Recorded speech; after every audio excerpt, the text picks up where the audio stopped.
শীতের ছুটি শেষ। 1 জানুয়ারি কাটিয়ে আবার সবাই কর্মজীবনে ফিরে গিয়েছেন। আর এই ছুটিতে কিন্তু একেবারে জাঁকিয়ে শীত পড়েছিল। হাড় কাঁপানো উত্তরের ঠান্ডায় তাপমাত্রা কিন্তু অনেকটাই নেমে গিয়েছিল। এবার নতুন বছরের শুরুতেই আবহাওয়ার বড় আপডেট। এক ধাক্কায় পারদ চড়ছে অনেকটাই। সেই সঙ্গে রয়েছে বৃষ্টির সম্ভাবনা এবং তুষারপাতের সম্ভাবনার কথাও জানাচ্ছে আলিপুর আবহাওয়া দফতর।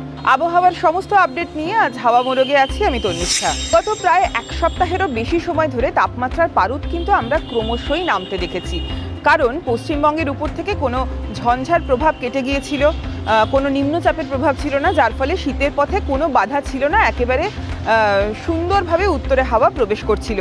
কিন্তু এবার নতুন বছরের শুরুতেই পশ্চিমী ঝঞ্ঝার প্রভাব পড়তে শুরু করেছে, আর তার জেরেই তাপমাত্রা বাড়তে শুরু করেছে। আজ শুক্রবার সকালে কিন্তু অনেকেই টের পেয়েছেন যে গত কয়েকদিনের মতো সেই শীত আর নেই।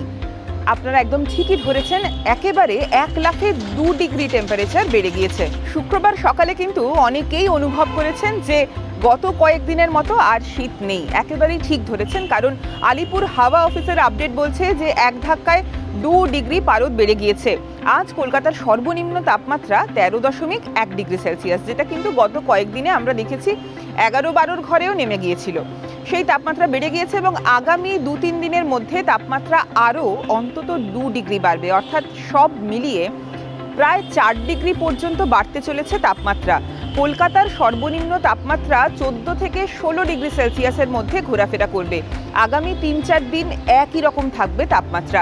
আজ শুক্রবার, শনিবার এবং রবিবার পর্যন্ত ধাপে ধাপে তাপমাত্রা বাড়বে, এই সম্ভাবনার কথাই জানানো হয়েছে। সেই সঙ্গে অবশ্যই বলবো পশ্চিমাঞ্চলের জেলাগুলোর কথা, পুরুলিয়া, ঝাড়গ্রাম, বাঁকুড়া, যে অঞ্চলগুলোতে কিন্তু কলকাতার থেকে অনেক বেশি শীত পড়ে, তাপমাত্রাও অনেক কম থাকে, সেখানেও তাপমাত্রা বাড়বে এবং 10 থেকে 14 ডিগ্রি সেলসিয়াসের মধ্যে ঘোরাফেরা করবে। তার নিচে পারদ নামবে না। গত কয়েকদিনে আমরা ওই জেলাগুলিতে দেখেছি যে 8-9 ঘরেও টেম্পারেচার নেমে গিয়েছিল।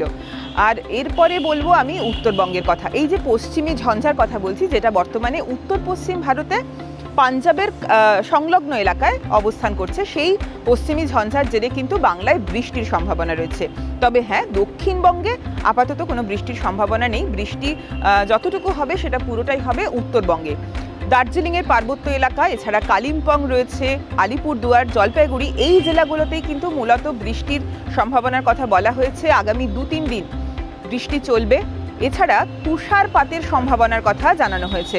যারা পর্যটকরা, যারা এই সময়ে উত্তরবঙ্গে বা দার্জিলিংয়ে ঘুরতে যাচ্ছেন, তারা কিন্তু বরফ দেখার জন্য আকুল থাকেন। তাদের জন্য সত্যিই সুখবর, কারণ দার্জিলিংয়ের পার্বত্য এলাকাগুলিতে, ঘুম, চটকপুর, এই এলাকাগুলোতে কিন্তু বরফ পড়বে।